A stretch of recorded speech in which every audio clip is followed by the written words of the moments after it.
بسم اللہ الرحمن الرحیم۔ السلام علیکم ورحمۃ اللہ وبرکاتہ۔ دوستو، ذاتی گھر کی اگر آپ خواہش رکھتے ہیں، ذاتی گھر کی خواہش رکھتے ہیں تو پھر یہ وظیفہ آپ کے لیے ہے، ذاتی گھر کا وظیفہ۔ دوستو، اپنا گھر بنانے کی خواہش اس وقت ہر انسان کے دل میں، جو جھونپڑی میں بھی رہ رہا ہے نا، کرائے کی ایک چھوٹی سی جگہ، اس جگہ بھی رہ رہا ہے تو اس کی خواہش یہ کہ اللہ مجھے اپنی ذاتی چھت دے دے، یا یہ جھونپڑی بھی میری ذاتی ہو جائے، یہ ایک کمرے کا فلیٹ بھی ہے تو یہ میرا اپنا ہو جائے، اس کا ہر مہینے کے مہینے مجھے اس کا رینٹ نہ پے کرنا پڑے۔ یہ بہت تکلیف دہ عمل ہے اور یہ بڑی خواہش ہے ہر دوست کے دل میں۔ آپ کو پتہ ہے کہ ذاتی گھر بنانے کے لیے کس چیز کی ضرورت ہے؟ اس کے لیے پیسے کی ضرورت ہے۔ تو اس کا مطلب یہ ہے کہ اگر کوئی آپ کو عمل بتایا جائے گا ذاتی گھر کے لیے، تو سیکنڈلی اس کا سب سے بڑا بینیفٹ کیا ہوگا کہ آپ کی انکم بڑھ جائے گی، آپ کو پیسہ ملے گا، آپ کو لاکھوں روپے، اللہ پاک کروڑوں روپے دیں گے تو پھر آپ گھر کی طرف جائیں گے نا۔ یہ سبب کس نے بنانے؟ رب نے بنانے۔ رب جو ہے نا وہ آپ سے 70 ماؤں کے برابر پیار کرتا ہے۔ یہ تو بات سب جانتے ہیں نا، اس بات کو، یا ذہن میں نہیں ہے؟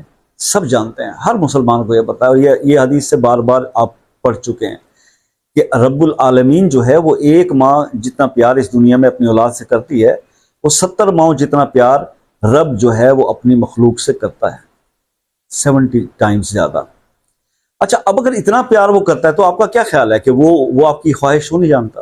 اگر آپ اپنی اس دنیا کے اندر، آپ نے دیکھا ہوگا آپ کا چھوٹا سا بچہ اپنی والدہ سے کسی چیز کے لیے ضد کرے، چاہے وہ اس کے لیے اچھی ہو یا بری ہو، جب ضد زیادہ کرتا ہے تو مانگتا ہے تو پھر وہ ماں دے دیتی ہے نا، دے دیتی ہے نا۔ تو اسی طرح سے کیسے پاسبل ہے کہ اگر ایک کوئی چیز ہے جو آپ مانگ رہے ہیں اور آپ صحیح طریقے سے مانگ رہے ہیں اور اپنے رب کے ساتھ بالکل ماں والا لاڑ پیار ہو، لیکن احترام ساتھ رکھ کے اور اس کے حکم کو مان کر، لیکن ماں باپ کو بھی تو وہی اولاد سب سے زیادہ اچھی لگتی ہے نا جو فرما بردار ہو، لگتی ہے کہ نہیں؟ جو ماں کا لاڈلا کون ہوتا ہے؟ جو ماں کا حکم زیادہ مانتا ہے، اس کی فرما برداری زیادہ کرتا ہے۔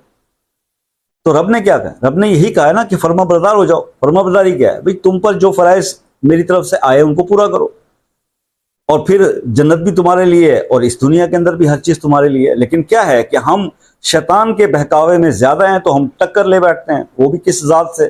اس ذات سے۔ بھئی یہ دیکھیں نا، ایک سجدے سے انکار کیا تھا نا شیطان نے، اور زیادہ تو نہیں۔ اس نے یہ کہا تھا میں آدم کو سجدہ نہیں کروں گا، تو اللہ 5 وقت آپ کو بلاتا ہے، اور آپ اپنے گریبانوں میں خود ہر بندہ جھانک لے کہ ہم کب تک کہاں پہنچتے ہیں۔ تو جب ہم 5 وقت اس حکم کا انکار کریں گے، پھر تکلیفیں آئیں گی، پریشانیاں کی، خواہشات پوری نہیں ہوں گی، تو ہم آپ کو کیا کہہ رہے ہیں کہ سجدہ کر لو، توبہ کر لو۔ ایک بار نا ایک حدیث سناتا ہوں، ایک واقعہ سنیں کہ شاید آپ کا ایمان اس سے زیادہ تگڑا ہو، پھر میں وظیفے کی طرف ڈائریکٹلی آ جاؤں گا۔ حضور پاک صلی اللہ علیہ وسلم صحابہ کے ساتھ نا کسی سفر سے قافلے کی صورت میں واپس آ رہے تھے، لشکر سے، پڑاؤ سے واپس آ رہے تھے۔ تو ایک جگہ پہ پڑاؤ کیا انہوں نے، سب رکے وہاں پہ، تو ایک عورت جو ہے نا وہ تندور پہ کچھ روٹیاں بنا رہی تھی، آگ واگ جلائی ہوئی تھی اس نے۔ تو ایک صحابی وہاں پر گئے شاید روٹی ووٹی پکوانے کے لیے کسی مسئلے کے لیے، تو انہوں نے کہا کہ میں آپ کے صاحب سے ملنا چاہتی ہوں، جو آپ کے نبی ہیں ان سے میں ملنا چاہتی ہوں۔ انہوں نے کہا کہ ٹھیک ہے ہم بتاتے ہیں آپ کو۔ تو وہ گیا صحابی، اور رسول اللہ صلی اللہ علیہ وسلم سے انہوں نے کہا جا کے کہ جی وہ عورت تنور پہ جو ہے وہ روٹیاں لگا رہی ہے، تو وہ کہتی کہ میں نے آپ کے نبی سے ملنا ہے، آپ کے صاحب سے، تو مجھے کچھ ان سے بات پوچھنی ہے۔ رسول اللہ صلی اللہ علیہ وسلم نے صحابی کو کہا اس کو بلا کے لاؤ۔ تو وہ خاتون جو ہے وہ آ گئی، تو اس کے ساتھ ایک چھوٹا سا اس کا بچہ بھی تھا۔ اس نے کہا میں نے آپ سے ایک سوال پوچھنا ہے۔ تو آقا مسکرائے صلی اللہ علیہ وسلم، نے کہا پوچھو کیا بات؟ ہم نے کہا آقا میں تندور پہ حضرت یہ روٹیاں لگاتی ہوں، اور یہ میرا چھوٹا سا بچہ میرے ساتھ، یہ جو میں ماں ہوں تو میں اس بچے کو آگ سے بچاتی ہوں کہ یہ آگ میں نہ گر جائے اور یہ جل نہ جائے، اس کو آگ سے مجھے ڈر لگتا ہے کہ اس کو آگ چھو بھی نہ جائے، میں ماں ہوں۔ اللہ نے فرمایا ہے کہ وہ 70 ماؤں کا پیار کرتا ہے اپنے بندے سے، تو ایک ماں تو اپنے بچے کو جو ہے وہ آگ سے دور رکھتی ہے، بچاتی ہے، تو 70 ماؤں جتنا پیار رکھنے والا رب جو ہے وہ اس نے جہنم تیار کر رکھی ہے، اور وہ اپنی جو ہے مخلوق کو آگ میں ڈالے گا۔ یہ مجھے اس بات کا جواب چاہیے، مجھے سمجھ میں نہیں۔ یہ میں ایک ماں ہوں، ماں ہو کے میں یہ سوال کر رہی ہوں کہ میں اپنے بچے کو آگ میں نہیں ڈال سکتی، لیکن رب کے بارے میں جو آپ فرماتے ہیں، رب فرماتا ہے کہ جی 70 ماؤں جتنا وہ رب پیار کرتا ہے اپنی مخلوق سے، تو پھر وہ اس نے اپنی مخلوق کو کے لیے جہنم کیسے تیار کر لی؟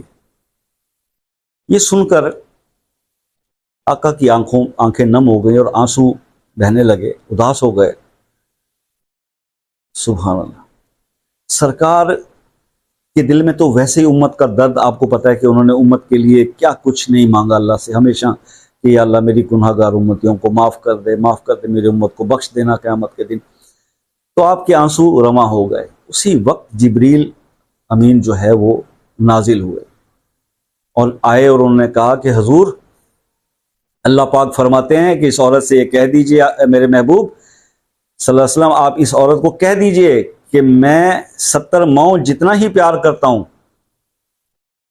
میں نے ان کے لیے جہنم ان کو ڈالنے کے لیے تیار نہیں کی، میں نے تو ان لوگوں کے لیے تیار کی ہے جو میرے نافرمان ہیں۔ میں نے اسی جہنم سے بچنے کے لیے ان لوگوں کو استغفار کی طاقت بھی دے رکھی ہے، توبہ کی مدت اور مہلت بھی دے رکھی ہے کہ اگر شیطان کے بہکاوے میں آ کر تم میرے بتائے ہوئے راستے سے، صراط مستقیم سے ہٹ جاؤ، تو فوراً توبہ کے راستے پہ آ جاؤ، استغفار کر لو، توبہ کر لو، تو تم میں سے کوئی بھی جہنم میں نہ جائے۔ لیکن جب یہ میری نافرمانی کریں گے اور میرے حکم سے ہٹیں گے، تو پھر ان لوگوں کے لیے جو ہے وہ میں نے جہنم تیار کر رکھی ہے، جو میرے نافرمان ہیں، جو مجھے نہیں مانتے، جو میرے ساتھ شریک ٹھہراتے ہیں، میرے حکم کی حکومت عملی کرتے ہیں۔ یہ وجوہات ہیں، اس کو بتا دیں۔ بڑا مفصل جواب جو ہے اس عورت کو مل گیا، اور وہ سمجھ گئی کہ بات یہی ہے کہ جب نافرمان ہوگا کوئی، اور حقیقت ہے کہ جب نافرمانی ہاتھ سے بڑھی جاتی ہیں تو موقع تو اللہ پاک نے اینڈ تک دیا ہے نا۔ یعنی میں ایک جگہ پڑھ رہا تھا، سبحان اللہ و بحمدہ، یہ چھوٹا سا ایک کلمہ، سبحان اللہ و بحمدہ، کوئی 100 دفعہ پڑھ لینا، اگر 100 دفعہ، تو سرکار فرماتے ہیں کہ اللہ پاک اس کے زمین و آسمان جتنے بے شمار جو گناہ ہوتے ہیں نا، اللہ تعالیٰ وہ معاف کر دیتے ہیں۔ اور کیا چاہیے آپ کو؟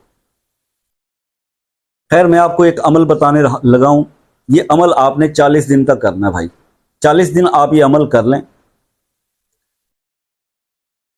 نماز فجر کے بعد آپ نے یہ الفاظ پڑھنے ہیں، 3 بار پہلے درود ابراہیمی پڑھ لیجئے گا نماز میں جو ہم پڑھتے ہیں، اور اب کیونکہ ربیع الاول کا مہینہ شروع ہونے جا رہا ہے، پہلے میں آپ کو درود پڑھ کے نہیں سنایا کرتا تھا، لیکن اب یہ ثواب کی خاطر کہ چلیں میں ایک بار پڑھوں گا، آپ سن لیں گے، تو اس کا رہتی دنیا تک جب تک یہ ویڈیو یوٹیوب پہ رہے گی مجھے ثواب ملتا رہے گا۔ اور ربیع الاول کا مہینہ بھی شروع ہے، تو یہ پریکٹس کریں کہ ہم ربیع الاول میں آلموسٹ ہر ویڈیو کے اندر درود شریف کا ایک دہرائی کر لیا کریں۔ تو درود ابراہیمی، اللہم صلی علی محمد و علی آل محمد کما صلیت علی ابراہیم و علی آل ابراہیم انک حمید مجید، اللہم بارک علی محمد و علی آل محمد کما بارکت علی ابراہیم و علی آل ابراہیم انک حمید مجید۔ یہ درود شریف آپ نے 3 بار پڑھ لینا بھائی۔ 3 بار یہ پڑھنے کے بعد آپ نے یہ الفاظ پڑھنے ہیں، یا وہاب حبلی من نعمت الدنیا والآخرہ انک انت الوہاب، یا وہاب حبلی من نعمت الدنیا والآخرہ انک انت الوہاب، یا وہاب حبلی من نعمت الدنیا والآخرہ انک انت الوہاب۔ یہ الفاظ آپ نے 313 بار پڑھنا ہے، اور اس کے بعد 3 بار درود ابراہیمی پڑھنا ہے، اور یہ 40 دن آپ عمل کر لیں انشاءاللہ۔ اس کے کرنے کے بعد اسی سال، جس سال آپ یہ شروع کریں گے، اگر ربیع الاول کا مہینہ ہے تو اگلے سال ربیع الاول سے پہلے اللہ پاک آپ کی ذاتی چھت کے اسباب مکمل کر دے گا، اور بے شمار لوگ اسی طرح 1 سال کے اندر اندر اپنے اپنے گھروں میں شفٹ ہوئے اس عمل کی برکت سے۔ میری دعا ہے آپ جو لوگ بے گھر ہیں اور میری ویڈیو دیکھ رہے ہیں، اللہ ان سب کو ان کا ذاتی گھر عطا فرمائے۔ مجھے بھی دعاؤں میں یاد رکھیے گا۔ زندگی رہی تو ملیں گے ایسی کسی اور اچھی سی ویڈیو میں، تب تک کے لیے اجازت دیجیے، اللہ حافظ۔